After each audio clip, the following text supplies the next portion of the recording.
Wer bist du? Ich bin Camilla Pölzer, ich bin 28 Jahre alt, ich bin eine weiße behinderte Frau. Ich habe blonde Haare, schulterlang und blaue Augen. Ich trage ein Jackett, so grau und braun und ein rotes Oberteil heute. Und ich bin Schauspielerin und Tänzerin und durch meine Produktion bei Making a Difference auch Choreografin.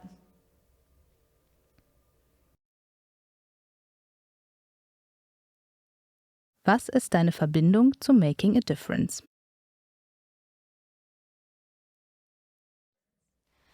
Ich habe im Januar 2022 über mehrere E-Mail-Kanäle Ausschreibungen für eine Koproduktion und Residenz bei Making a Difference gelesen und habe mich daraufhin dann beworben und habe diese bekommen und habe im Sommer 22 meine Residenzzeit gehabt und habe im Winter 22 und Frühjahr 23 eine Produktion erarbeitet.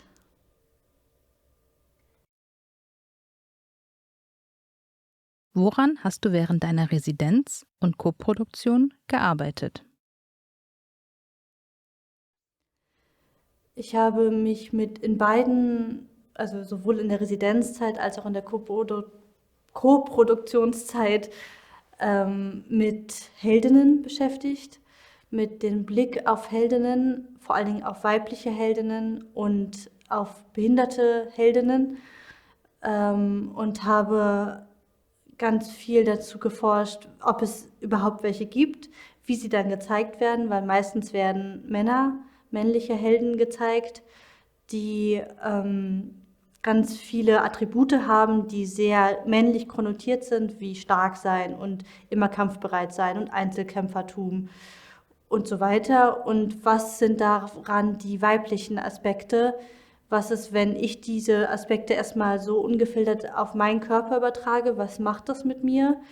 Und habe mich dann gefragt, was sind diese typisch weiblichen Aspekte wie Emotionalität, Verbindung zu anderen Menschen, Schwäche zulassen und habe dann mich in verschiedenen Improvisationen mit diesen Qualitäten beschäftigt und fand es sehr, sehr spannend, da zu forschen und zusätzlich diesen Leistungsgedanken zu untersuchen, weil jeder Held, jede Heldin muss etwas tun, um als Heldin zu gelten. Und diese Qualität der Leistung, dem man als behinderter Mensch in dieser Leistungsgesellschaft auch immer wieder, dem man immer wieder ausgesetzt ist, den zu untersuchen und zu schauen, wo ist denn eigentlich meine Grenze? Wo gehe ich denn über meine Grenze hinaus? Und wie kann ich das auch kommunizieren, dass es bis hierhin okay ist und darüber hinaus ist mir aber eigentlich viel zu viel. Und genau. Und daraus ist ein Stück entstanden, aus der ganzen Vorrecherche, ein Stück in Koproduktion mit Tanzkomplizen, die Tanzstücke für junges Publikum machen in Berlin. Und das ist ein Stück I Need a Hero für Kinder ab 9 Jahren. Und ich beschäftige mich genau mit dieser Thematik weiterführend. Was sind weibliche behinderte Heldinnen? Wie werden sie gezeigt? Und der Inhalt des Stückes ist, dass es zwei Personen auf der Bühne sind. Die eine, die ich verkörpere, will unbedingt Superheldin sein und zieht los und findet die Heldinnenschule Mut und Muskeln und wird dort von der weltbesten Superheldin-Lehrerin ausgebildet zur Superheldin und schafft es auch alles und ist dann aber auch immer wieder erschöpft, aber lässt sich das nicht anmerken und pusht sich weiter und wird von außen auch immer weiter dazu gepusht, weiter zu gehen, über ihre Grenzen auch hinauszugehen.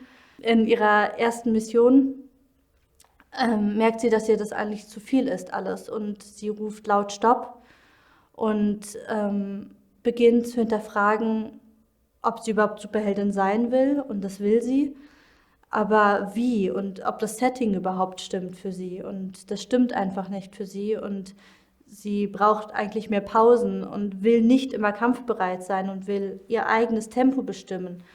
Und daraufhin legt sie sich erstmal schlafen und baut sich ein Bett, und die Superheldenlehrerin bemerkt das und beginnt auch ihr Verhalten zu hinterfragen und ihr Ding von, will sie denn überhaupt diese Superheldenlehrerin sein, die diesem System so hinterher jagt, diesem Bild von Superheldin.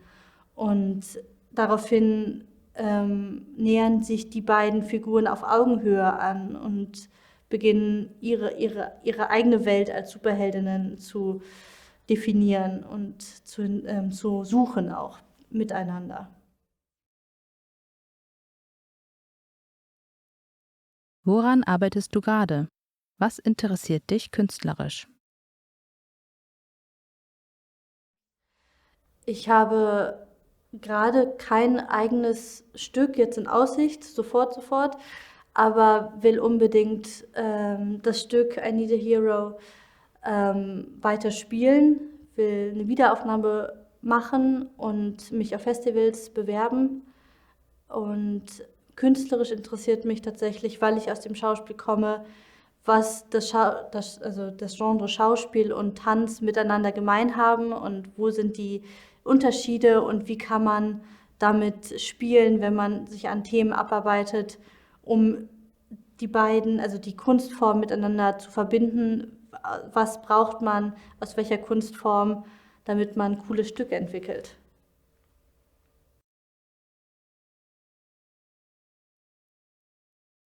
Was wünschst du dir als behinderte Künstlerin für die Zukunft? Dass sich die Netzwerke weiter ausbauen, die sich, so wie Making a Difference, in den letzten Jahren gegründet haben und immer mehr Vernetzung stattfindet, so, also in der freien Szene vor allen Dingen und hoffentlich auch in den Staats- und Stadttheatern. Und dass immer mehr Sichtbarkeit auf den Bühnen, aber auch eben in Leitungspositionen passiert. Ich wünsche mir mehr diverse Körper auf der Bühne, gerade auch mehr behinderte Körper auf der Bühne, weil das eine große Vorbildfunktion hat. Da ich das als Kind nicht hatte, da gab es kaum SchauspielerInnen oder TänzerInnen mit Behinderung, und es wahnsinnig wichtig ist für Kinder und Jugendliche Vorbilder zu haben, damit die auch vielleicht diesen Weg einschlagen können, wenn sie das wollen. Und ja.